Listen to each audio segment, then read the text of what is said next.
Today is Monday, November 9th, 2020. Welcome to the Moniteau Virtual Academy. My name is Jeremy Burkowski, and I'm one of the virtual instructors at Moniteau. This is a short tutorial for parents and guardians, as well as students, about how to navigate the different platforms that we use in our virtual academy. No two classes are exactly the same, so I'm going to show you a little bit about all aspects. The first thing we need to do is be able to find our Google Classroom. Open up a new tab and type in google.com. Students should sign into their moniteau.org sign-in information.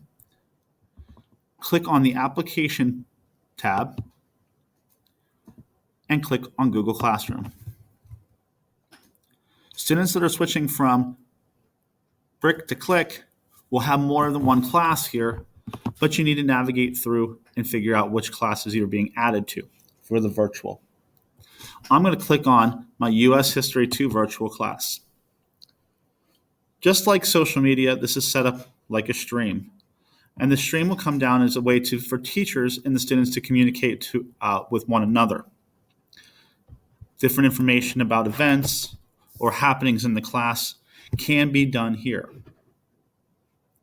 The second program that students are going to be using is a program called Ingenuity.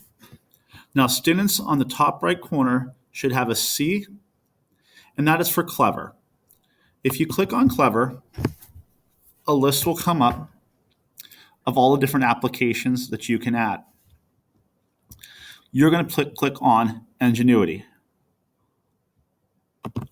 When you get to Ingenuity, you're going to see a list of some of the courses that you're actually supposed to be in. When you click on this little box, it's going to take you into the class. What will happen is, based off of when you start and when you finish, a timetable will be set up, which means that you should plan on putting between 20 to 35 minutes in each class per day. So when you click on and click through, you could click to get to the actual lessons. So here's one about homesteaders and the Transcontinental Railroad. I could always select to go back to the main course page where all my courses would be listed. When I click into my class, it also shows me the different activities that I'm going to be doing in row so that I could plan accordingly. On the left side, there's also an different place to put your notes, but you can use Google Docs to do those notes. I would suggest that the more notes you take, the better, because they will help you on the quizzes and tests that are in the program. This next app shows the progress overview and shows where you are within the course. Now, of course, this is an example, so this student obviously isn't doing very well because they haven't done anything just yet. But what it'll show you is how many quizzes, how many tests, exams, and assignments that control your grade. It'll also show you where your progress is. That's why it's very important that you set aside time each day to work through each of your classes. It is very easy to get put behind in these classes, and it's very difficult to catch back up. So make sure that you're always tracking to see where you should be as opposed to where you are. Another good tool is back on the main history page.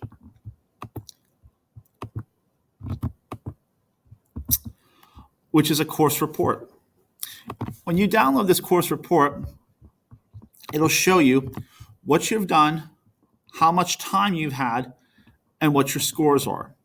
So this is a good way for the teachers to track and communicate with students about the progress. So for instance, you could see some days there's not that much work to do because you probably have to do a paper or else write a response to something afterwards. But then there are periods of time where instructions can be up to 42 minutes, which is the size of a typical class or the time of a typical class. You might want to break some of those up depending on how your schedule is operating. The final thing is Skyward, which is the other tool that you need to be able to access. Skyward is going to be where your official grade is kept and updated each week. Because some teachers are using a blend of both the Google Classroom and Ingenuity, Skyward is the best place to figure out exactly where you are in the process.